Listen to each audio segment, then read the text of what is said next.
I feel like having the title of being the best pilot for so long made me not want to do it anymore.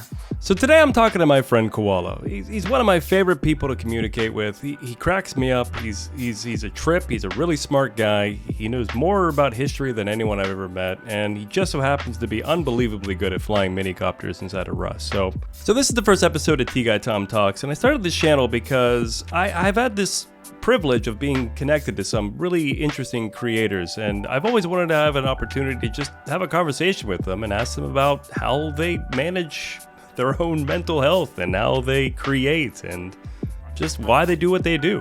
Also just having a conversation because some of these people are so interesting and they hide behind their content and their videos and you just never really get to know them as people.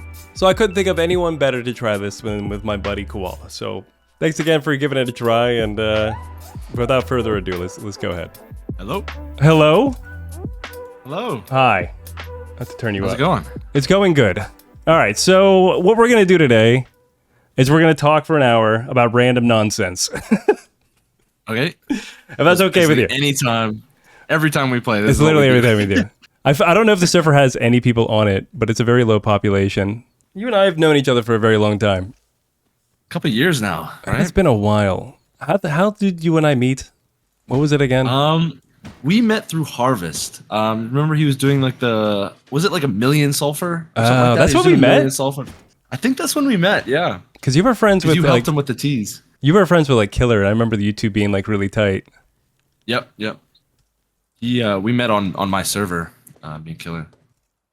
Been friends ever since. You met Killer on your server? Yeah, he was a player on my server, and then I thought he was a great guy. I made him staff really, really fast, and we just hit it off. Wait, you met? That's fucking crazy. I didn't know that. Yeah. When did he just show up? He just showed up out of the blue. He just spawned. It's so funny how many times you and Killer do something together. I miss that guy. I wish he played Rust more often, but What, is he over it? He's over it, and I get that sometimes. It's not the same as it used to be, and some funny. of his friends left as well. Oh, dude, it's funny. I had like a moment. So like it's like so today's Sunday, and pretty typically in Rust, like you'll play whatever and get some stuff. So I was like getting BPs to like do a wipe tomorrow. Yep. And I don't know. It just felt weird. I don't know how to describe it. Like I was like, I think it's because I haven't played in like over a month. Like I've just been kind of grinding content and dealing with all my like goofy shit in my life instead of like actually focusing on making videos. Yeah. I've just been out of the loop. I feel like I forgot how to play, if that makes sense. Like I know how to play. I know everything that there is to know. I've got fucking 9,000 hours. I should know everything. I do. I know exactly what you're saying. I felt the exact same way. I just feel like I'm a stranger. It's weird. It's hard to explain. I mean, are you normally play like wipes? Did you ever stop? Wipe. Did I ever stop what? Like when did playing you wipes? stop playing wipes? Honestly, like once my PC got too bad to like handle it. So I would be like, so like 2 years ago, I haven't played a wipe in a minute. Well, you just go on KK? I barely even do that anymore. I'll jump on KK maybe once or twice a week. It's named after you. You have to like. So I jump on just to make sure I still got it, pretty much. I jump on, I'm like, yep, still got it, and I jump off. Do you still got it? Or are you losing it? You falling off? I'm still good. I'm still very good. I'm better than most, but for sure, there's definitely people better than me now. Oh, you found like at least 2 or 3. Do you know why I'm obsessed with the mini lately? Why is that? Because you finally got it. You finally get it. I just love flying it. I don't know what it is, man. Like it's so fun. I will go and I'll be working on, because like I'll get on servers and I'll start designing like whatever the wipe is, because I always like try to like figure out what I'm gonna build before I build it. Yep. And so I'll just hop on like a dev server and just like put down a thing. And when I'm like have like a mental block and I can't figure out what I'm doing, I literally just spawn in a mini and I just fly in loops. It's so fun for me. It's like cathartic, I guess. Is that the right word? Like it's like meditative almost. Like just there's something. It takes you away. You can just think. You can just fly and do whatever. It's almost brainless once you're good at it. Obviously, if you're just learning, it's probably not brainless. You're probably locked the fuck in. But bro, I went crazy trying to fly a helicopter. I went nuts. Like I genuinely like those times where I've been playing this game for several years now. I could never figure out the mini ever. It was a nightmare for me. Well, it just takes practice. Like you can watch as many videos on how to do it, but at the end of the day, you gotta just do it. You gotta just do it for yourself and get that muscle memory and understand it. How did you? Why? Wait, why did you start playing Rust? Why did you? What the fuck? How did you get into this game, and how did you get to the point to where you were? Yeah, I started playing Rust in 2015. If you can believe it, I've been playing for 10 When it was years like a now. fucking web browser? No, so that was 2015 was experimental. So it was just coming out of Legacy. There was blueprint fragments. Oh, you hear that's coming back? I watched. Yeah, I did hear that's coming back for the workbenches. That's exciting. Is it? Yeah, just for like tier 2 and tier 3 for now, I think. I I don't hope understand. they expand it a bit more. Because as much as I love the component system, I miss the fucking blueprint fragments, bro. There was something about that. Maybe it's nostalgia. Maybe it's, I don't know. It was a different game. It was a vastly different game back then too. So I don't know if it even correlates anymore. Well, that's what's funny about it. They're bringing stuff back, and you're just like, are people even going to know what the hell this is or even care? Yeah, no, it's good. So you started I'm in excited. 2015, back when blueprints and 2015. fragments existed. Yep. Were there I remember minis? I watched. There was no minis. Minis were added in 2019, if I'm remembering right, like in February or something like that. But so I was actually taking a big break from Rust when they added minis. Minis were one of the only reasons that I kind of jumped back on to. Like I was gonna quit Rust at that point. Why? I was kind of over it. You know, I can't even give you a reason. I think I was burnt out because I played so much Rust back then. Like especially I was younger. I was still in high school. Like I graduated in 2020, so yeah, I was. There was plenty of other things to do. I was 84 years old in the year 2020. Yeah. I don't know. I think I was burnt out. I overplayed the game, and I think we see a lot of that these days as well. With What, some people of are these burning guys themselves out? Yeah, they're burning themselves out because at the end of the day, the game is great, and I think we love it too much, and we overplay it, and we get tired of the same old because we've done it for thousands of hours in such a short. Dude, amount have of we time. talked about this before? How like, I'm like, if you pay $30 for something and you get 10,000 hours out of it, you've got your money's worth. Best $30 I ever spent. Yeah, I mean, it's just this is what frustrates me with some people when they complain about this game. It's like, I don't know how much more capital you're hoping to get out of the $30 investment. Like that's the part where I'm just like, I don't know what more you wish to achieve from a $30 video game. I think it boils down to is they're trying to chase a feeling more than like anything else. The feeling that they got when they first played this game, I remember that feeling, and I still try to chase it to this day. But it's like chasing the white rabbit, you know? Like you're never gonna catch it again because you're not the same person and it's not the same game. And yeah, dude. Yeah. you got to create new experiences. You gotta change with the game at the same time. Well, this is what I liked about this game is how it always kind of like keeps up with you, and it, like there's one thing that is weird about this game is that like when you first come into it, the idea of putting down a shack is like incredible. Like you're so hyped if you put down a shack, and then after like thousands of hours, there's like a meta game that sits over top of it of like being able to like raid and protect and defend against a raid, and then also like this complex shooting and these complex like harvesting mechanisms and shit like that. Like it just gets more and more complicated the longer you play it. And I'm like, I like that the game keeps giving you more information and more feedback as you put more energy into it. But like, I don't know. Like, it must be like a cap to this. I don't really find. I don't know. Like my relationship with Rust has been so strange lately, man. Like I just find it like so weird. Mm-hmm. In what way? Like. I don't know. Weird how? I don't know. It's just been strange. Like it's been like I enjoy sitting down and giving it a play, but I don't know. I try to think about like sometimes, like maybe I figured too many things out about this game. Like maybe I've gotten to a point to where I'm too comfortable. It's lost the mystery. You know, it's lost the. There's something about not knowing. You know, that's almost intriguing. Not knowing everything, and once you do know everything, it almost then you're just like, yeah, it's cooked. Yeah, I find that I play a lot of like single player games, like RTSs, and even like other games like Red Dead Redemption 2. And so like Red Dead Redemption 2 is a game I've 100% completed so many times, like I think 3 or 4. but it's the same thing. I know everything there is to know about that game now, like where all the certain plants are, where all the animals like spawn to hunt them and stuff. But the feeling I had when I didn't know was better, and I'm I'm kind of pissed at myself. Like, why did I rush? Why did I rush to find and learn everything when I could have just enjoyed that ignorance a little bit more? Well, that's what's crazy about these multiplayer, like open-ended world games like that, is that like I feel the same way about Skyrim. Like I had such a blast playing Skyrim. I would love for the 100 hours of Skyrim back. The first 100 hours is like incredible. You feel lost, you feel wonder, you feel confused, but everything is interesting and unique. I think this game's new. I think this game's different because it's like, I had this like tweet that I was going to write. I had it written and I deleted it like 7 times. And like I couldn't get myself to post it because I'm a schizophrenic and I can never like do things. Oh God, I just put a table down for no reason at all. I'm an idiot. It's fine. And so, like, I just couldn't air it out. I was trying to figure out how, like, to describe this, but there's, like, this core game loop in Rust. There's, like, this idea of what the game is supposed to be.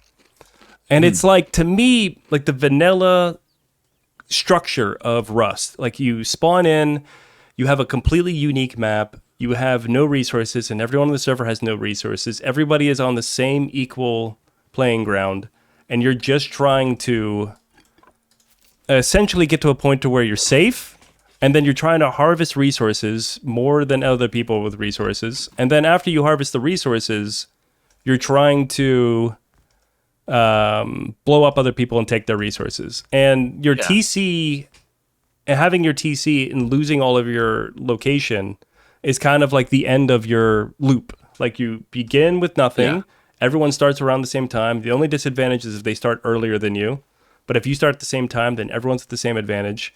And your job is to try to like secure a bunch of resources and take others from other people. And there's fundamentals at the game that I feel like need to happen. It's like the game has to be unique. The experience has to be unique. Everybody has to be the same. And gameplay loop has to be fun at some points. Yes. You know? And I think going into that loop and like playing around with it is like, I just wish people like sat down, played this game, and just like experienced that loop, and then were content with that loop and like celebrated the loop itself, and not necessarily like what the game has to offer it, but the experience of what the person is doing inside the loop itself. Like who you run into, what you build, what happens during it, who gets blown up, who you run into. I think that the average player, the experience can vary so wildly that they don't even recognize that they're in the loop to enjoy it, you know? Oh, that's bananas. You know? Like, I don't think your average player is even thinking about gameplay loops. I'll keep it a buck, Tom.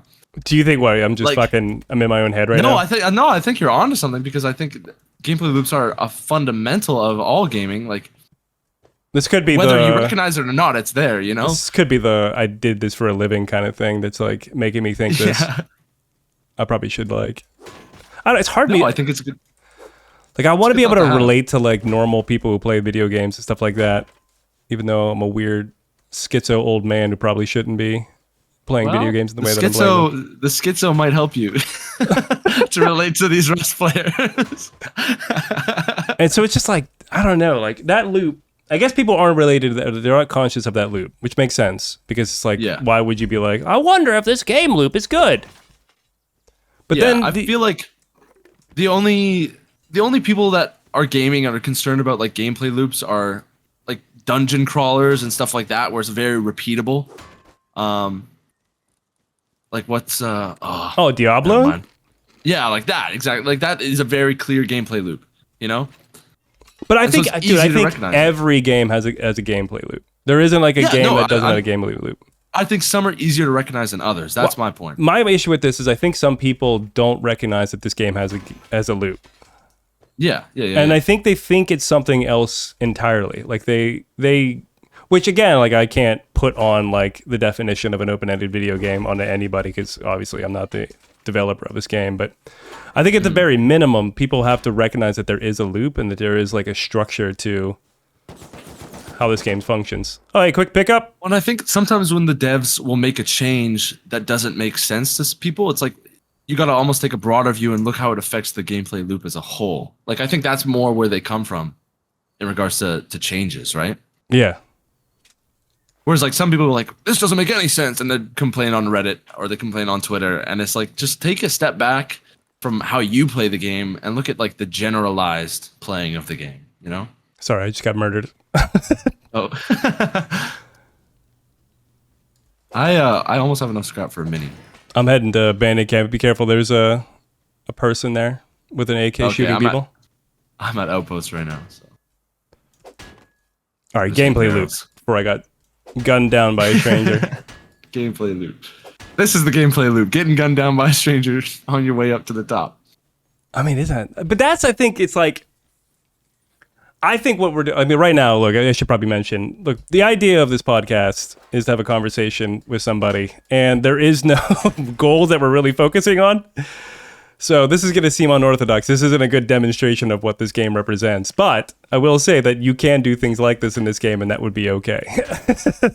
Oh, 100%. Well, I think you're a prime example of kind of straying away from the standard loop, you know, like building tea farms, instead of kind of going out and, like, obviously you here's my, okay, I've heard that a couple of times. I've heard a couple of times that people use me as an example for, like, how to play the game differently. But fundamentally, I am not doing anything different than anybody else. Like, I guess that's, your videos do just take on a classic wipe appeal. You just have a different goal in mind. Yeah, you know? exactly. But at the end of the day, the core function of the game still exists. Like that's a fair assumption. Like, it's like you cannot play the game without fundamentally understanding the loop, because there's no other mechanism to this game besides that loop. Like, if it's like, how do I explain this? It's like the bedrock of this game and its fundamentals is rooted in the idea of doing this thing, coming into the server blankly, going from a blank server to resources to protection, and then taking from other people. Without any of those like key points, the servers, like the game, it just becomes like a weird open-ended Second Life game, like where you're essentially like role-playing as another person, which, like, role-play all you want. It's not how I like to play the game. I mean, I have done it a few times, and it freaks me out every single time I do it because I don't know how to do that well, but I try. But in my head, like, what makes this game great is not the characters inside of it, but it's like the core, I don't know, the core gameplay loop. I think it's so important that is fun and that people can regularly play that on a loop. Like, I think people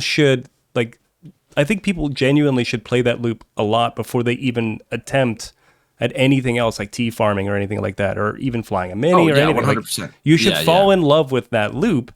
And the game company or Facepunch should really, like, remember that loop is like the bread and butter of what makes this game truly unique and special. And the things that people build on top of it are secondary. Like, it's after the fact. I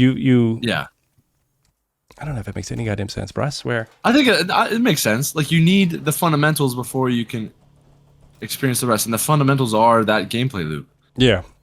Is that what you're trying to say? Yeah, basically. It's like, okay, I got an airdrop. It's fine. I don't know what we're doing. You got an airdrop? I'm a hit. Whereabouts are you on the map? I'm heading to bandit camp. You want to meet me there? Yeah, I'll meet you there. I've got around 400 scrap. How you're doing? I got 250 with a bunch of comps. See, I told you we'd do this fast. You underestimate how fast you can get scrap on a dead server. This is, I guess you do this all the time too for getting BPs before. Oh, this is one of my favorite things to do is just hop on a server and get BPs. I just listen to a podcast, or I listen to I was watching Better Call Saul and doing this last night just to take a break from editing because I was like just getting so frustrated from editing. Like, it was just driving me nuts. I don't know, man. What part of it? What part of editing is the hardest for you? Do you find, like, the rough cut, deciding what you want to keep in or not? Like, what? It depends on what. Like, if the video is good, generally when I record a video, like, I have everything figured out before I even play. Like, I kind of know the video I'm gonna make before I even get on the server. It's okay. when it's more open ended. Like the next video, like I showed you, like the Yeah. What the fuck is it? We worship like a tea god or whatever. Like it's so hard to like make it into like a cohesive YouTube video because it's like it's just a lot of like non-secular or what is that? What's that term? Or like when things don't go in sequence. Yeah. Just like a lot of ideas that are hard to fit together into a consistent theme. It's just random. Like it's just like Yeah. a person will come up and say something interesting to you, and then they'll completely take you off your course of like whatever driving action that you're focusing on. So it's like like I need to get X amount of scrap in order to do Y or whatever. And then if you're playing on a server with like 30 people on your team, it's chaos. It's just people yelling at you, other things jumping all over the place. You don't know what the hell is going on. So then you're just like, well, are you gonna ever do that again? You think, or are you over it? I don't know, man. I like small, simple ideas. I like small, simple ideas, and I like small groups. Small groups. I don't like the small groups, simple ideas. Too many cooks in the kitchen just causes issues. You know, it can be fun to play. Like, oh, it's great fun, but you gotta have good comms, you know, especially for a game like Rust when everyone's yelling, he's over there, you know, it gets hectic. And if you're trying to make a video out of this, it's tough. It's hard. No, it's for the viewer to follow, especially for a lot of these guys who aren't necessarily going to become characters in the video, but like we're integral to the team. It's hard for the viewer to kind of map these voices to who it is when there's so many people, right? The lower amount of people, the easier it is for people to recognize, okay, this person's talking or this person's right there, you know? Yeah, because you have to establish people. Like, you can't just have a person randomly talking in a video. Like, they have to, no. It's just people just start going, like, why is this person speaking right now? I don't understand. What is the purpose? Like, who is this person? We haven't seen him for the entire first part of the video, and suddenly he's an important section, right? Meanwhile, you've been playing a wipe with him the entire time, so you know him well, but, like, maybe those parts weren't exciting to put in the video, you know? And like, look, if it's compelling and unique and interesting, like I'll more than happy go through the diligent work of like finding a person and the voice, doing a voiceover, explaining all that stuff. But the problem is when you're constantly trying to put together tons of pieces that are like uninteresting and interesting, and then trying to keep a simple narrative for people to be able to follow. That's when things start to get like, oh, what do I do here? What do I do next? What do I do in this situation? It's like, ugh. Mm-hmm. But I don't know. I can't complain too much. It's quite fun. But some days, man, like there's worse problems to have. I've been doing this for, I think it's almost 4 years now, and I don't know. It reminds me of my days working at an ad agency. To be honest with you, that's what's been weird about it. How so? In what regard? Like, well, I used to just edit like commercials and shit, and I used to do like ads and stuff like that. And every time, like every second and every like little punch is really important. So, yeah. I guess that translates well, though. You can recognize what fits and what doesn't in a video. Like you've got experience. Some people I know, they struggle with that. Like especially like newer guys, they're like, I don't know. Like I might find this funny, but is it integral to the video? Will the viewer even care? You know? Yeah. Whereas you can kind of make that distinction already. Oh Lord. Well, we made it to Bandit Camp. That's kind of funny. You're a bandit? I'm very close. I'm just recycling at Mining Outpost. I'll be there in 2 minutes. Okay, I'm going to throw this airdrop into Bandit Camp somehow. Okay. Do you have any fuel? I got 16 crude oil, and I got 340 scrap. We could buy some. We could buy some. Yep. Oh, yeah, we should have plenty of scrap to buy some extra fuel. So what would like so you started in 2015, you took a long break because you got burned out from playing it, and then Mini came out, and you're like, well, I want to fly the Mini. I was like, I'd seen a video, and I was like, whose video? Crashing. I can't even remember now. It was like a random video. It was like just of people crashing the Mini. I was like, oh, it can't be that hard. So I think I got on a server and tried it out. I was like, oh, I suck. So I spent like that whole week just trying to get good. And it actually, I'm so thankful that I did this at the time, because I met some people that I'm still best friends with to this day. Namely like a guy named Blake. So I went on one of the very, very early minicopter servers, and it was one of the first ones that was called Mad Loot, and it was ran by this guy named Blake. And so I just went on there to try out my skills and stuff like that. I met another guy named Struggles who actually brought me onto the server. But through that is pretty much the formational group of where Koalicopters comes from. Is like I became good friends with this Blake guy who ran Mad Loot, and he had to shut down that server Mad Loot for like personal reasons, and we kind of had nowhere else to fly, so we ended up creating Koalicopters. It was just a crazy journey. It's like one day I was just like, oh, let me try out these minicopters, and it's led to here now. Like that one decision has changed my life in such a meaningful way. That's so weird. Such a crazy butterfly effect. That's so odd. It's very odd. And so when a lot of people ask me like, oh, like do you really like helicopters in real life? And like, not particularly. Like they're cool. They're really cool, but like they've never been my favorite. If any vehicle's been my favorite, it'd probably be like tanks. I love tanks, especially like World War II tanks. Yeah, like that's my shit. I love tanks. Koala tanks. So people are always like, oh, are you gonna try to be a pilot in real life? And I'm like, no, it's not really like a career path I see myself going down. It's not something I want to put time and especially money. It's very expensive, but it's just not something I see myself doing. But I love minicopters. I love minicopters in Rust. I mean, the Abram? M1 Abrams is good. That's a little newer for my taste. I prefer like older tanks. What, like the old Russian ones? Yeah, the Russian, like old American, the Shermans. Oh, you like Shermans?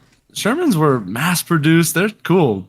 When you get into like the Sherman family tree and all the different variants and the different factories that they're produced in at the same time, because people think like, okay, you don't want me to get into tanks. I want to know, dude. What's going on with tanks, bro?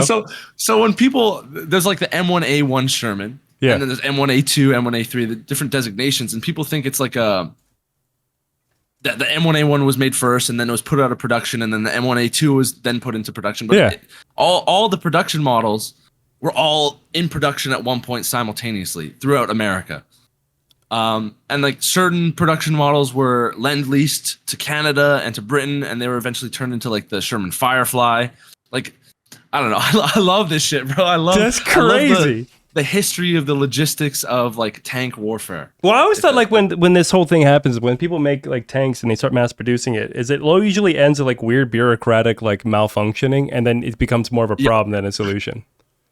Well, it depends on the tank. So a lot of here we go. It depends on the manufacturers, of course. So like, if you look at German tanks, like they had great armor, great gun, but their engines were just too complex for their own good. And you look at like Russian tanks, they're just pumping those motherfuckers out of the factory as fast as they could. You know, like shitty welds, shitty everything. But as long as it's got a gun and a motor and it's reliable, like what more do you need? You know, you don't need these fancy engineering. When you're fighting a war, you need simple, reliable, cheap, you know? Yeah, that makes sense. I'm at Bannicamp, by the way. I'm here. I don't know where you are. Well, if you see the purple smoke, you'd find me. I'm by this one. Oh, you're right here. Craig. Okay. I don't know. I just pick random names, man. I don't know what I'm doing. Yeah. What is your thought process? You just like, you saw a name today and you're like, oh, that's my name. Yeah, like I just reach into the ether and I just pull a random name out and I'll just run it. Like I don't know where. Ask the void. Yeah, just give me something. I don't know what it is. Help me out. We'll run this. Do you usually go with like a real name, or do you go with something funny ever? Like, it's usually whatever you're feeling. It's usually it's sometimes it could be like topical. Like recently I did a wipe with spoon and we played hardcore. And like I love hardcore music. So I have yet to play hardcore yet. It's interesting, man. It's interesting. Like I thought it was a lot more interesting. I don't know. Like the problem with all these versions when Rust comes out with these things is that like it's just the populace won't try new things. Like they just won't. And it kills me because I want people to experiment more in this game and they just won't. And so like I guarantee if we check hardcore, let's check it right now. Let's check session, play, let's go to hardcore. Oh my god, the servers are so low. I'm shocked that has... They're like all dead. Oh my gosh. which is like heartbreaking because like You know what they should implement? Like, maybe. you know how there's the Rust Steam drops, like you can get random drops just from like loading into the game. You should have a higher chance to get shit like that while playing hardcore. Ooh, that's kind of interesting. You know, or even because they kind of experimented. They've got the Rust crates and stuff like you can salvage your skins into wood, metal, cloth to get the low quality bag, the high quality bag, and stuff like that. But they should totally re-implement that and just start giving those out a little bit more. Dude, your business background's crazy. But it's so crazy. Dude, like I don't think this is that crazy of an idea. I think that you need to immediately we're talking about hardcore and you find a way to motivate people to merge their way into a product without I'm just trying to think, is like what would bring people that there, did not take you, dude, what has it been? Fucking 30 seconds into this fucking hardcore conversation. Immediately you're like, you know what they should do when it comes to business optimizing this thing? They should motivate the user to be able to want to. Well, so I just see two avenues that are underdeveloped. Like I feel like the local, like their crate system, no one really uses it. You'll get a random drop every now and then, and you'll open it, and it'll be like, oh, I got a $2 skin. Great, like that's awesome. It was free. But like it's nothing more than that. It's not like the CS:GO case system, and I don't think it should be like that. I think there's something wrong with CS:GO Bro, case system. I don't know, man. The amount of money that goes through that is kind of nuts. Exactly. And I think that's something too, is you can purchase these high quality bags and stuff on the Steam market, like in CS:GO. But you have to buy the keys in CS:GO. I actually had a feeling about this whole thing about the whereas like the cases are more earned through playing the game, but I feel like there's not enough ways to earn these cases. Oh, for sure. Rust Do you ever get the random skin they give you? Yeah, that's what I'm talking about. It's like hardcore mode. If you had a higher chance to get stuff like that from playing, I think that would bring a lot of people in. I'm not gonna lie. That's genuinely brilliant, is to motivate them through skins to try to come play the game. I guess that's kind of what CS:GO does. I didn't even think about that. Because they give you like a case, but it costs $1 to open it. Well, and especially that's how they promote like new case drops, is at the end of the day, to get these new cases, you need to play the game to get the drop. Right? You can't buy or trade up or anything to get these cases. You have to. Every case on the CS:GO market is from people playing the game and getting it as a drop. What do you think it's gonna be in here? A mini. Wood armor, red jacket. Red jacket for sure. Oh, dude, that's actually not bad. That's a lot of scrap. I'll take that scrap, but I got it for a mini now. Yeah. Man. That was good. That was a crate actually. I actually don't have any room for this stuff. Maybe you should take the SAR. Okay. You want a shotty? Sure. Okay, we should buy a mini. We could get 2 minis. And then we could. Do you want to fly a mini? We'll fly together. I just don't think we have the scrap for the fuel for 2 minis. Oh, that's true. I'll order some scrap. Well, we don't. We can just fly to Outpost. Oh, good comms. Yeah, let's do it. Let's do it. Let's go get some Outpost. Yeah. Low G's. I'll buy it. Hell yeah. We should have easily enough scrap to make it to Outpost. How do you turn down the sound of a mini? The mini, I don't think it's its own sound. It's game sounds. I put down game sounds. I did it. Okay. Maybe I should do. It's just loud as hell. I'm gonna be yelling in your ear. Yeah, and then another thing. Yeah, I think they gave away free skins. More people play hardcore. Where am I going? So damn, I was actually flying around today. I haven't done that in a while. Why? Well, so university just started back up for me, so that's one thing. Oh yeah, you're doing stuff. Yeah, getting my knowledge and all that. But I'm over it, man. I want to get the fuck out. Really? Because I just feel like I'm wasting time right now. Like you want to get to work. I want to get to work, man. Yeah. You're going to school for business, yeah? Yeah, I'm doing a Bachelor of Commerce, and I'm specializing in marketing. Fascinating. So that'll be good. Like it'll be good to have that. Oh, wrong way. it'd be good to have that certification and just a degree, but I don't know. I've got a lot of experience at this point. I'm like, do I even need it? That's a very good point, dude. That's a very good point. Oh, you sneak.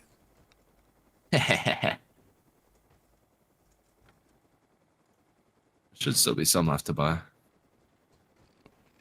Yeah, to be honest, I love marketing. It's something that only through Koalicopters and all this YouTube and TikTok stuff that I've actually learned that I've loved. I'm Really? kind of thankful for that. Yeah, yeah. Like I never really did video editing before I flew minis. Like people always told me, "Oh, you need to post this stuff," and I was like, "Okay, I guess so." And I don't necessarily like video editing, but I like the psychology behind marketing. Like I love like what is going to drive people toward a product, what is going to drive people to even acknowledge a product.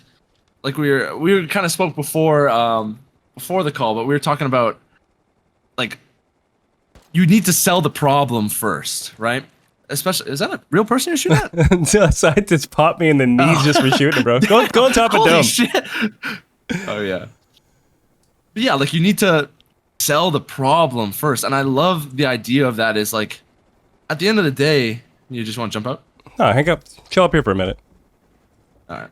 I don't got enough rad. Hold up. Let me Really? grab some boots. Yeah, like it's just like one or two. But I just love the idea is like you can make or break an entire product just with marketing. Like the product could be shit or the product could be the best product ever. And the marketing can make or break it.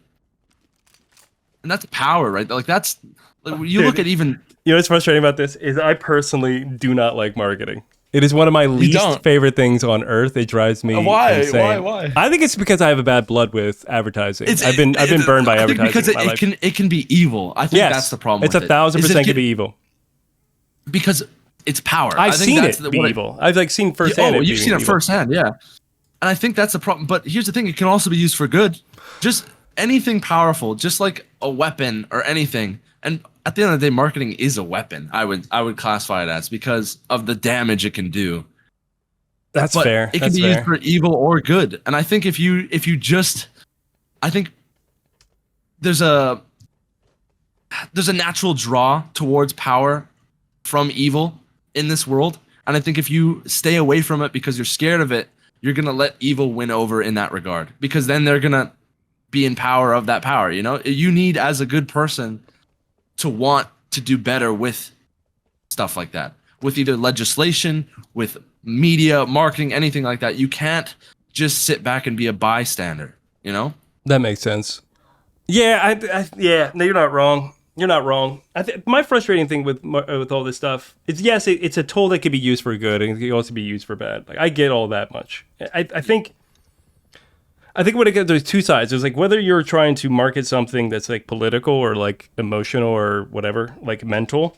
I think my side of that is that there shouldn't be any marketing. There should just be like the right way of doing things. That's like that's one of. And then when it comes to marketing like a product, where are you going now? I'm worried about Helly getting. What would you define as the right way to do something? Because that's such a hard. Because obviously everyone has their own view of the right way. I think I think there's like in my spirit there's like in my perception in the world there should be integrity and there should be like accountability. Yeah, respect, accountability. That's the big integrity. thing for me is accountability. Dude, so like marketing, the interesting thing about it, the thing that's bothered me most about marketing is I've seen people take a bad product or a bad thing or an issue, something that isn't good for the world, and blanket and mask it and hide its value all through marketing. And I think what makes me happy about marketing is like, okay, so here's, as somebody used to have his own agency at some point in his weird life that he had, where I used to do my own marketing, at one point, my whole goal was to essentially try to it's like broadcast, like antenna, like what's the word for it? When you expand and make something big and wide. What the hell is the word for that? Like scale, like it's like what a radio antenna does. like I'm trying to just piece together what you're even meaning. So you're trying to like give more attention to something. No, like it's like amplified. That's the word. It's like okay, amplify. Okay. So like all marketing's supposed to do is amplify the actual product or the actual thing. That's it. Yeah, so yeah. My issue with it is if it's not just simply amplifying it, people start to add manipulation into the amplification. So when you're amplifying something that is inherently good and good for the world and good for the consumer and good for everyone else, I think that is apt marketing, and that is great because all you're essentially doing is taking the solution that the person has and you're amplifying it. You're just making it larger and more broad, and you're making more people hear the truth and see the value of what it actually is, which to me, that is valuable. Like that is, because like you have someone as a product or a company or a corporation has a piece of information or a solution, and they need more people to hear about it. And that's the job of marketing, is to translate that information to a broader audience so they can have a better understanding of what it's supposed to be. I mean, this is mainly advertising. And I love that. I think what ends up happening is somebody has a shitty product, or they come up with a, like they find a weaselly way to get around something, or they find a way to manipulate or hurt situations where they can like take like chemicals or some sort of byproduct, and then they can convert it into something that can be considered good. And then they use advertising and marketing to convince other people that what it is actually good for you. It's like better for you. See, in my opinion, I feel like that's a legislation issue, not a marketing issue. I feel like you shouldn't be allowed to do that. Yes. You know? I agree. But we have no legislation to stop people from doing that. It's like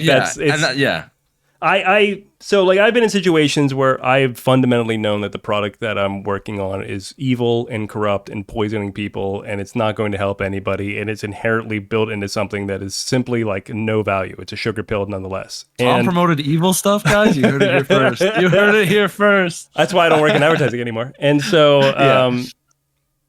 my job and the company's job and the agency's job was to sell it, period.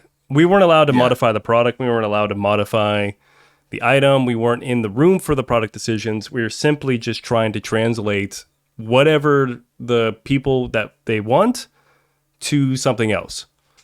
Yeah. Bro, this is scenic as hell. What the hell's going on here? I was about to say, I haven't played Rust, like a serious server, since they added the new lighting and clouds. This is beautiful. Like I was kind of looking around. Holy shit.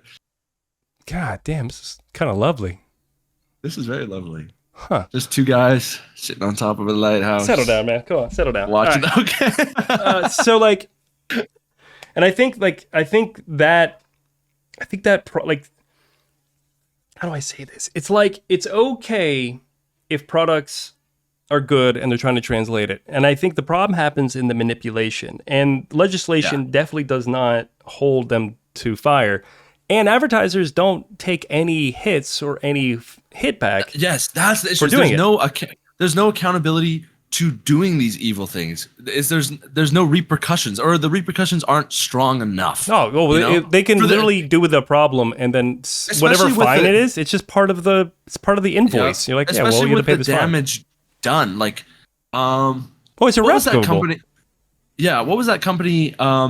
Who was selling baby formula in Africa, and they basically promoted that the baby formula was better than a mother's breast milk. It's insane. And so all these mothers had bought it thinking that they're helping the children. And so they, obviously when you stop feeding your child naturally, you lose the ability to. And then it ended up, they spiked the prices, and it's a whole bunch of shit. Yeah, and that's evil. Like that is fundamentally evil behavior. And so, like, just for profit. And so, like, look at the inherent problem with that product doesn't need to be said. I mean, it's obvious what the inherent problem with that product is. So nobody would sat in the room and go, "Hey, we have truckloads of essentially fucking poison. How do we get rid of this investment that we made of buying all this poison to the masses?" And like, well, we could either eat this cost and go, oh well. Well, I would say perfect example, like the sugar industry. Like they had all this sugar poison, and they didn't know what to do it. Yeah. And so the marketing pushed sugary breakfasts, sugar and everything. Yeah, that's a perfect example. Like pancakes for breakfast with a whole ton of sugar on it. Whereas like before, so like people predominantly ate like eggs and bacon and like whole foods for their breakfast, and it's just evil. Yeah, this is my issue. Is like, look, I left advertising. I went into products, and I started doing more product work, like pure business and product work. I got way deeper into the side of decision making, and even there, you'll find a bunch of problems where you have people making evil decisions. And then down the road is the marketing and the advertising. It's the initial. Yeah. You see that dude with the light over there to the right? 250? Is that a scientist? No, that looks like a person. I think it's a headline where he's looking around. That guy's having a good time. Where's he going? Looks like he's on a base. I don't know. My eyes ain't too good no more. I think it's just like, I get really upset, and I wish there were laws that like literally prevented you from lying. Like if you did any marketing, and I think Japan does this. Like they literally have laws where you can't put different size products on your packaging. Well, I think Japan also has like a cultural thing to do with lying. Like it's very looked down upon. And so obviously that helps their legislation. Like if the entire country agrees on something, it's probably very easy to pass. Yeah. Whereas here in the States and Canada, we can't agree on anything. Dude, it's hard. That's the other thing. It's like I look at a lot of our turmoil and a lot of our like political discourse and what we have right now as a fault of advertising. Like I blame advertising for a lot of it because I lump advertising in the manipulation department. 100%. The right versus left and that whole battle is just a money printing machine. So why are they ever going to want to stop it? You know, for integrity and nobility. They don't care about that. Morality and all, so we can actually have a society of functioning human beings. I mean, you're sure you're not going to make X amount of dollars, but maybe the temperature of our world might go down just a hair if you just stop capitalizing on the manipulation of the masses. The problem is people have no empathy beyond their current circle, or most people don't. Like, if it doesn't directly affect them, and most of these rich execs or whatever, they're living great, and their kids are fine, and the decisions that they make don't affect them, and they don't see the consequences firsthand. Dude, it's so funny you say that. Like, the people who leave their classes in the world, like it's like class mobility. Anyone that goes from the middle class, lower class, or upper class, the percentage of people who leave their class mobility. Hold on, what is it? I think it's like less than 1% of people. Yeah. Percentage of which is a class crazy mobility. Statistic, but I guess it adds up. Studies showing only 4% of Americans born in the bottom quintile income reach the top quintile. So less than 4% of people ever leave a lower class to a higher class. Yeah. So if and that's you're not born even talking about the highest class. Like think about how 1%ers. little. Yeah. So like think about how little percentage of people who grew up on food stamps ever make it to the 1%. Probably like 0.00. Like it's got to be damn near nothing. So class mobility is 4% of people. So 4% of the people in this world have or this country, essentially, the Northern America, whatever, have an understanding of what it's like to be in a different class. 96% of the other person has no idea what the other classes are like to live in. And I've noticed that firsthand because I was born in a very lower class and I worked in a very upper class environment. And you could tell that the people around me genuinely had no idea how to communicate with people like my family, what they're from. They just, and it's not their fault. I mean, that's the thing that it was really interesting for me is that like when I'm growing up, I used to blame these people. But now when I spent a decade working with them, like it's not their fault. They just genuinely have no personal experience interacting with people like this. They just literally have no idea what they're like. And so fundamentally, like it breaks my brain thinking about that. It's like you could meet someone who's in a different class than you. And like, if you're in any other situation other than like a social one, like say you're like surviving or anything, or there's a car crash, you're probably going to handle it the same. You're going to be very similar people. But as soon as like you start to see those differences, it's vast. Like I just can't fathom it. It's hard. Yeah, it's kind of goofy. I've had these like crazy moments in my life where like I'm working with these people and I've like listened to billionaires essentially talk down to like my family, like my entire family, just being like, like, well, those people, and you're like, dude, I understand, like, we're in a situation where we're consulting for a business and stuff like that, but like, you're literally talking about my entire family right now. Yeah, there's like a disconnect there. And I know you have never met these people, and I know you have put them into like into a box in your mind. Exactly. Yeah. Like it is an item, and there's not, but these are real human beings with real experiences, and it goes both ways, which is even more tragic, because it's like even the lower class experiencing the upper class. I think my only difference there is that, like, the poor are working 40 hours a week to try to survive, and the rich are just like, these days. yeah. So then the rich are just like, well, I wish the GDP would be a little bit less. It's like, okay, well, you guys definitely have relative issues, and you both can communicate about struggles and stuff like that. There's definitely no difference between the two of them, but you, at the end of the day, get to go on a vacation, and the poor struggle to go on vacation once every 20 years, and it's kind of a different thing. Well, I think that's also an America problem too. Like if you look at Europe, we go. Well, Canada too. But like Europe, they've got. I just knew it wouldn't take very long before you got to it. That's like I was just waiting. Guys, I'm not an America hater. I am a Canadian, but waiting, dude.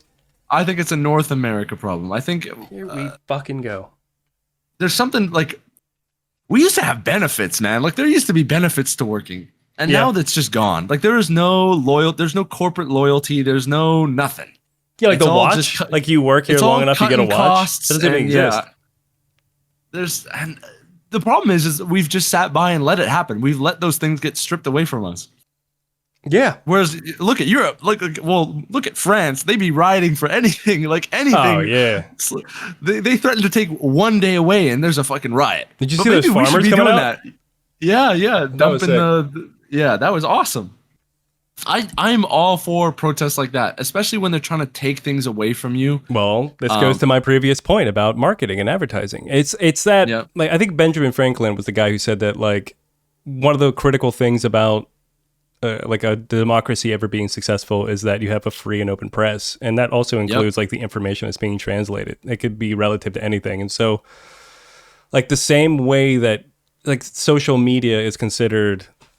Information is considered press. The problem is that information is being corrupted and manipulated, and you also have to pay for it. So, like, we did a lot of this stuff. I don't even when I think of the press these days, I honestly think about the people posting more than the corporations. Oh, for sure. Asmongold is more the press. Hasanabi is more the press. 100%. Like when I'm just scrolling TikTok and I see a video about something that's happening, I would never have known about this. Like, or like, for example, the Nepalese people overthrowing the government recently. Yeah, I saw that. And I know a lot of people didn't see it because of all the Charlie Kirk stuff and all that happening relatively soon or within the same time period.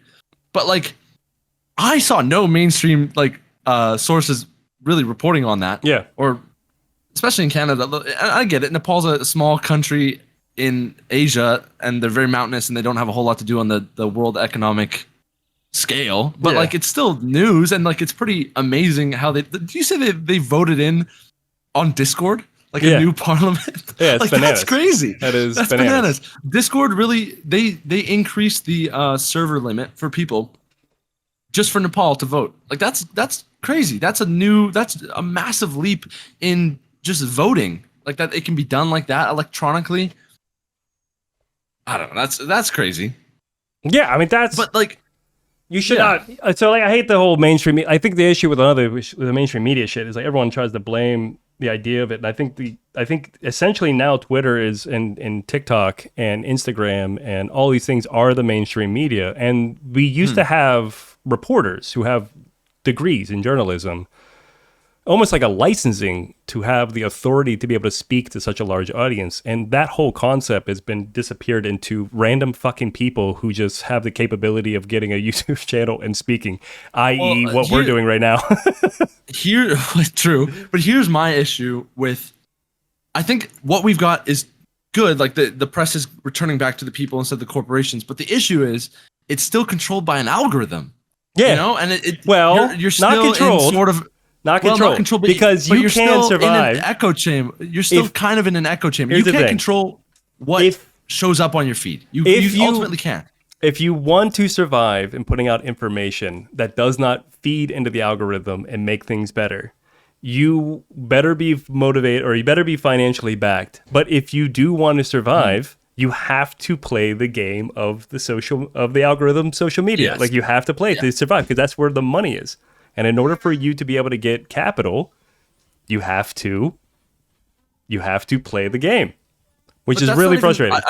I don't necessarily mean it in the regard of conforming to the algorithm in ways of like thumbnails or creating content. No. I don't think mean, it's like that at all. The algorithm in terms of opinions. So like, just like people on the right will only see things because the algorithm will learn, oh, this guy's right wing, and they will show you more right wing content. Yes. Whereas I think they should be equally exposed to left wing content. But the same goes the opposite way. But I think a left wing person should be exposed to right wing content, not just left wing algorithm. Right. But from an algorithm standpoint, the algorithm is not there to like this is the fundamental issue with all this stuff is that like an algorithm is not there to create social harmony. An algorithm is there to promote capital improvement for a business.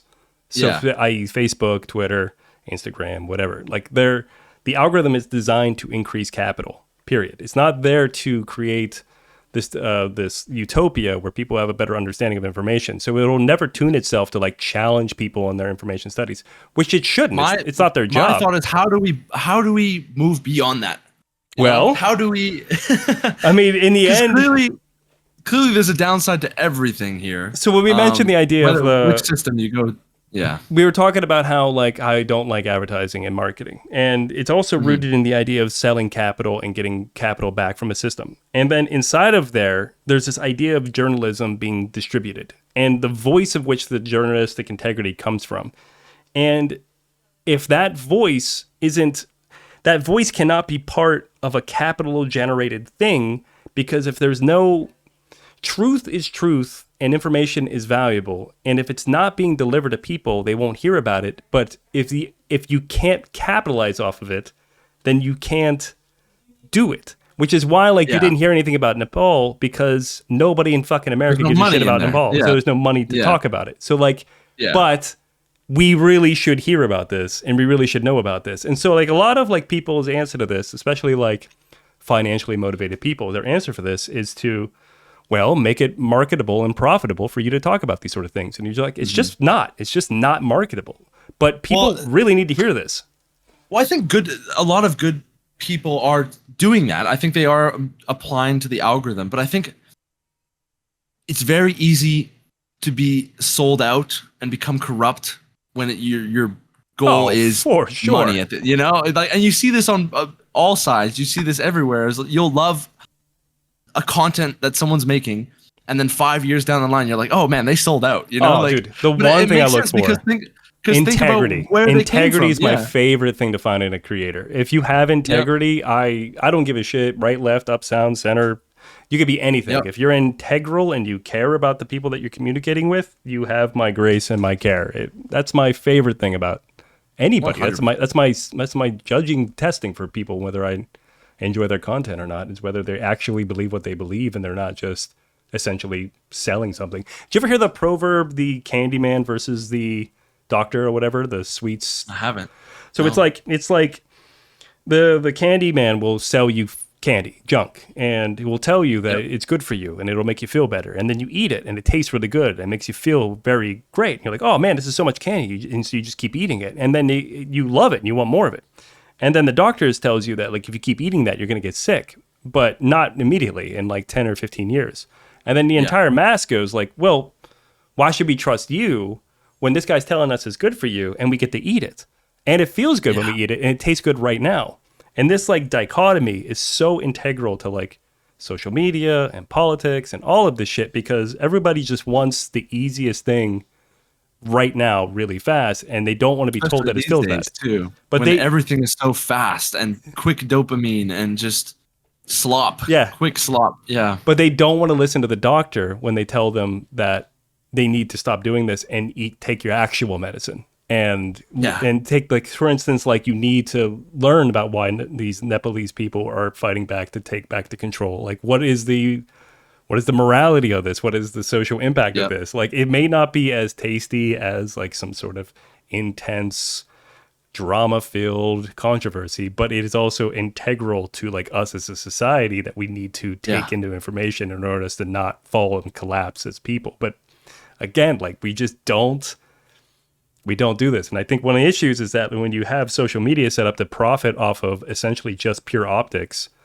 then whatever is the highest, most sensational thing gets the most optics, then everybody is gaming for those optics at this point. And it's no longer like caring for people or caring for the society and caring for who we are as people. It just becomes challenging each other and hurting each other and displaying ugliness for more and more capital so we can survive in this whatever rat race that we're all communicating inside of right now.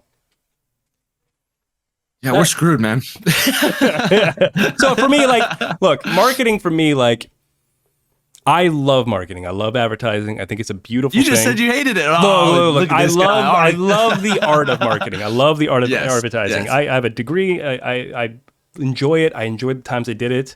And I think it's an extremely, it's an extremely sharp tool that could be used to hurt. And I think it's gotten way out of control. And I think the people who are using it no longer have the integrity that they once have. And it just becomes a pure capitalistic driven money gathering concept. It's no longer I think there's like no consequences for having no integrity. Yeah. You know? Well, you get rewarded actually.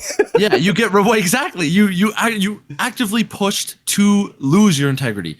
I'm sure all of these, well, I hope so for the good of humanity, but I'm sure most of these people who were once young, were once my age and going into marketing, were probably going in it for the right reasons, but they have just been turned almost by this money, by the power, by everything, to kind of forget those basic morals, the integrity, the accountability, and all that. Because it's easy to when you're making that kind of money with the stuff that they're doing, you know? Oh yeah, and that's the two sides for me of like generally when I'm trying to like decide whether a person has like integrity in my book, and it's whatever that has any fucking value in, but it's you're given that option. You decide whether or not you want to do something for the right thing, and you can't because your own financial turmoil. So like a lot of people who end up doing like nefarious marketing tactics is not from the means of like internal terrible. They're not bad people. They don't think. Nobody ever thinks they're. I wouldn't say ever. Or in the wrong. Remember? Well, true. There's some fucked up people, but even like the average person does not ever think they're the bad guy. Sure. You know? So they've justified it in their brain somehow. Yeah. So what I've determined is that when a person is set up with that like issue and they're forced into having to do like something nefarious in order to survive, I don't blame them because they're just compromised to the society that they're operating inside of, which is you need to earn capital to survive. So like when a business uses advertisement to keep their company afloat, it is what it is. Like it is what it is. You have to survive. You have to stay you have to stay eating. Play the game. You got to play the game. And I think the ones that can change it but don't are the ones that I don't respect. Where it's like we have the ability to change this product. The ones who have it all, you know? Well, it's not, and I think that's the best way to. I think it's unfair to judge somebody when they have nothing, but it's completely fair to judge someone on how they act when they have everything. Oh, sure. Right? I would say yes. I mean, sort of. I would still judge them both fairly at the same way, but I would say it's like if you have the ability to take a product, like for instance, use your like breast food lady, whatever thing. Yeah. Like that idea that like say the person who is making that product, the person who has all this stuff, the initial idea of like we have all this stuff and we need to sell it. It's like, hey, how about we fix the product first because I have a really good solution for it, or don't make the product at all initially. And like to me the evil is I have all this stuff that could hurt people. What do I do with that? So it's like. Well, and I don't even think that, if I'm remembering correctly, I don't even think that it was the product was even that bad for people, but it was that they had built a reliance on it because they pushed so many people to get on it. The mothers couldn't generate their own breast milk anymore, and so they could basically adjust the price to whatever they wanted because these babies needed it at the end. Like there was no other alternative at that point. Shit, bad analogy. And that's the evil. Yeah. See that guy? Yeah, come on, Tom. Which guy? 240. No. He's standing on his base. Oh, he went in the door. Oh, Close it. yeah. Should we go say hi? No. Okay. It's just like, I don't know. Like, I've heard people do these things where they talk about how they had to make a decision and I had to, I don't know, like I had to make an advertising campaign for somebody I didn't like, but the only way I could do it is for me to actually feed my family. So at the end of the day, I had to do this. And then I have other people go, hey, this is bad. And I control it. And instead of me fixing it or taking the loss and realizing I made a bad decision, I need you to make this into being good. So your job is to go manipulate people and hurt them. Spin this. Yeah. So my mistake isn't translated to the masses. And that to me is the problem. Those are the evil people that I don't like. The people who are simply executing the problem that somebody's created, I don't feel great about them, but I don't blame them. Prioritizing capital over people. They got to eat. I mean, we're all stuck in this situation. It's life. But you want to go see T-Guy Avery? You said, yeah. Let's go check him out.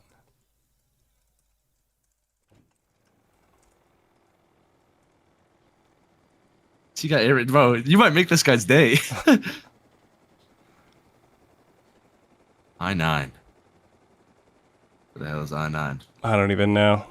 What are the odds we get murdered? I set a pin there. I-9, isn't it in the ocean? Oh, wait, no. No. What are you smoking? I don't know, man. On that Tom pack. Has tea been an analogy this entire time, Tom? It has been, yes. That's my kind of shit. I wonder if slow down on it, though. You think this guy has like a tea farm? He might. All right, down right below us. Yo!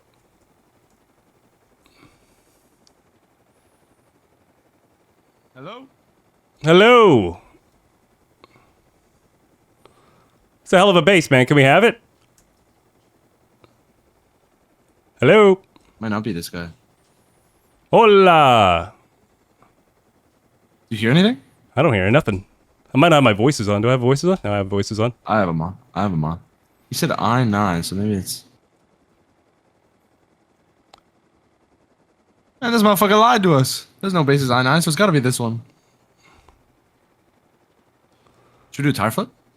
Off of this thing? That's too short. Yeah, I think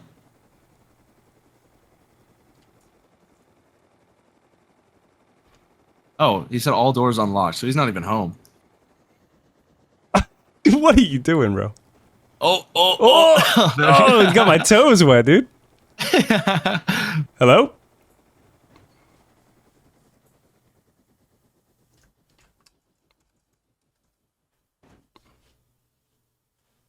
Said all doors unlocked. I'm like unlocked to me, bro.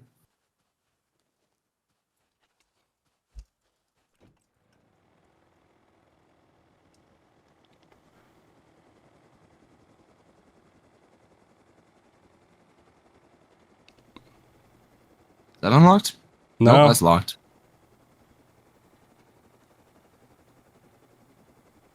That's crazy. Avery's missing out. Meet the real TeaGuyTom right now. The biggest Rust YouTuber in the world. Get out of here. One day. Oh, I guess not.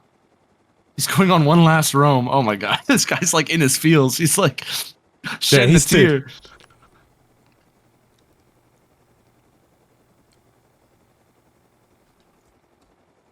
Say, where you at?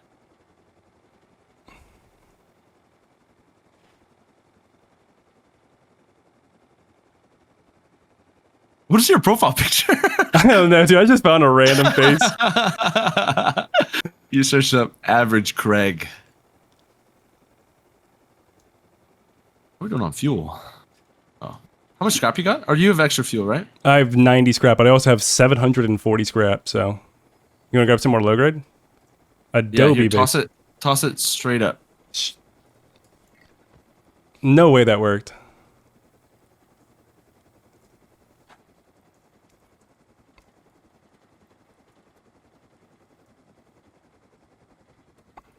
Oh, bro. Dude, oh no.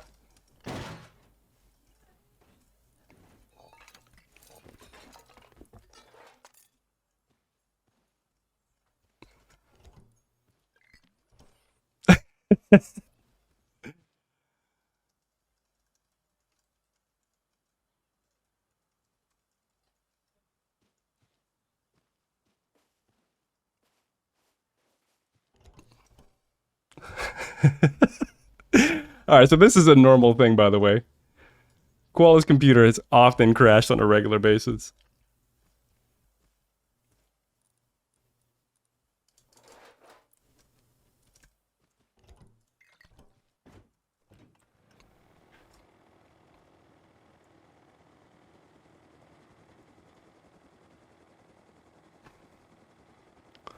All right, let's fly over to the Adobe thing while Koala gets back on.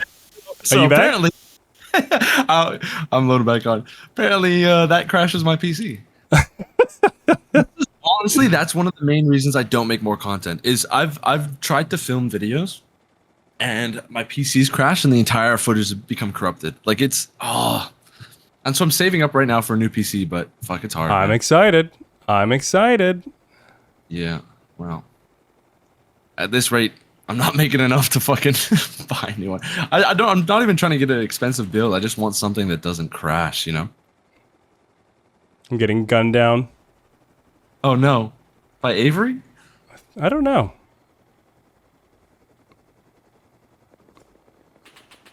I take it the mini's gone.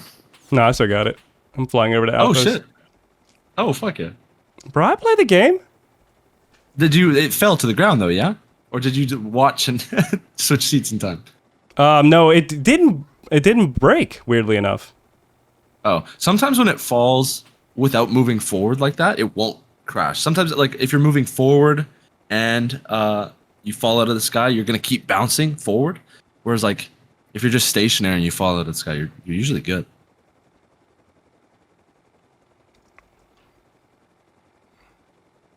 If you guys are ever running out of fuel while flying, just like pull back, make sure it's stationary, and just fall out of the sky and pray. Your body's kind of still on the ground, but you're close to Outpost. Yeah, I should be able to run. I'm loading back in now. So.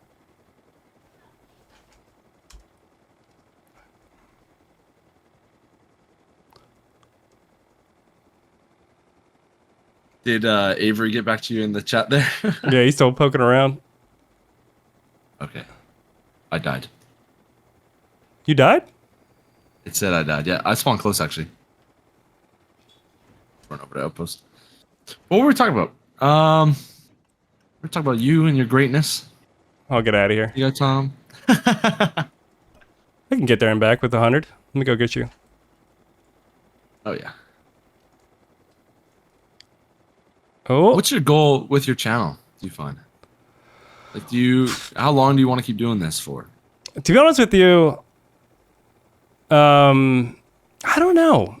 I started it because my brain was falling apart, and Yeah, you're going crazy, right? yeah, I was just having like a mental issue. So like, so I don't want to like Just hit X. get your ass in the seat. Oh, okay. Show me how it's done. Let me put you on, bro. Let me put you on. Oh wait! Don't fly me in! Don't fly me in! It's gonna shoot Dude, what me. are you doing? I didn't think about that. How much fuel you got? 90? Wait, Oh, we're chilling. no, 60. Oh shit. Maybe land. Well, I'm gonna get your body over here. Yeah, it's right over here. Pig's gonna get looks it. like. Oh, I didn't get loot. Nice.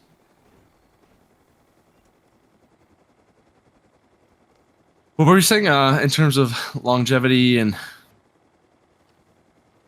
Yeah, I was talking to my wife about this just the other day about how like, I don't know, it's kind of like a way for me to like get my like little worldview out in the world. So I kind of feel good about just always keeping it going. Over. Oh, it's the Adobe base. Yeah, yeah.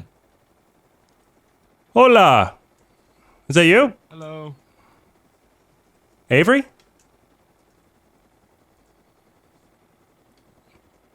How you doing, buddy? Oh, God. Well, that's funny because I actually am TeaGuyTom. How you doing, man? You have a mic? No way. How's it going, man? Yeah, what's up, man? Sorry about your base getting blown up. He's like mystified. Oh no. Oh, bro. Oh my god. You are loaded. I don't know if you know my friend Koala here. We're just kind of flying around.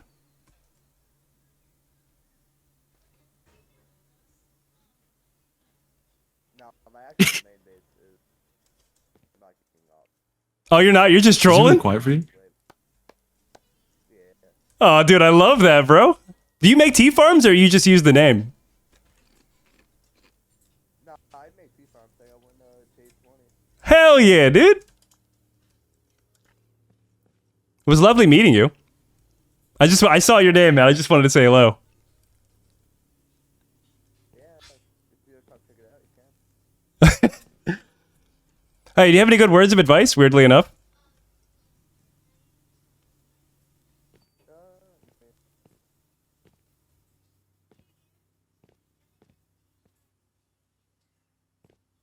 You remember me from the one Rusticate Oh, shit, that was you? automated in the open core?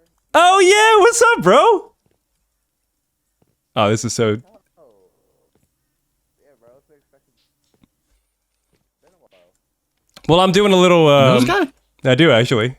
I'm doing like a weird podcast thing, and Koala's my first guy.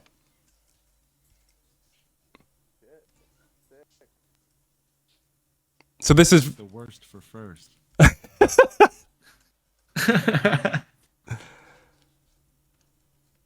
We're just doing a little flying around. I wanted to come say what's up to you, pal.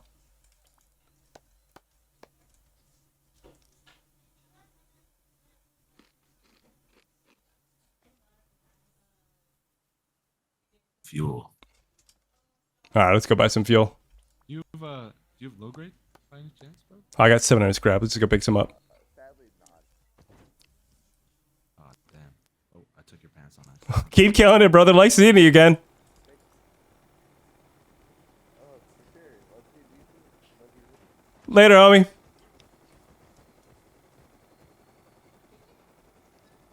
What a nice guy. What a nice guy. So where did you know him from? I think he's on the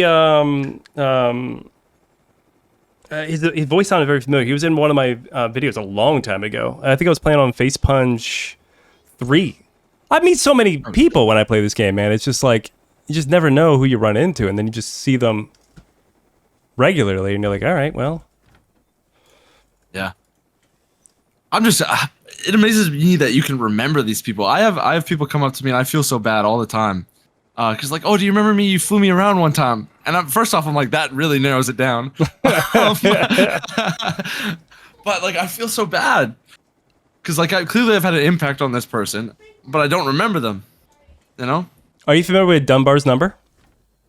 No, what is that? Dunbar's Is that the maximum amount of people you can know? Yes, that's exactly what it is. Okay. Yeah, okay. I think I know the concept. Yeah, it's 200 people, I think, or 120 people. You can only keep 120 people in your brain at one point. Huh. Yeah, I guess it makes sense. I don't even know if I know 120 people. You know 120 people. Light work. But like not well enough to like shit, maybe. Trying to think. I guess it makes sense, like as you meet more people, you also forget more people. You know, like can you name everybody you went to high school like, and graduated with? Probably not, because you've met so many people since then. I graduated from a huge Wow. high school, so I doubt. But like you knew plenty of people when you went to that school, right? Yeah. I knew some people. I knew some folks. Yeah, you're a popular jock. Back in You were 1947. top of the class. Oh my god. Okay, so at this point, we've been yapping for an hour. I'm going to break yeah. this off, and the next hour is going to be on Patreon. You cool with going for another hour? Yep, it sounds good to me. So if you guys want to hear the rest of this, jump over to patreon.com/TeaGuyTom, and We're gonna get into the real politics. this is where We're we gonna start to get into some really crazy into it. shit. Yep, the good stuff. So if you are All hearing right. this, make sure you check out Koala, his server, Koalicopters. He's the GOAT. I would appreciate it. Thank you so much.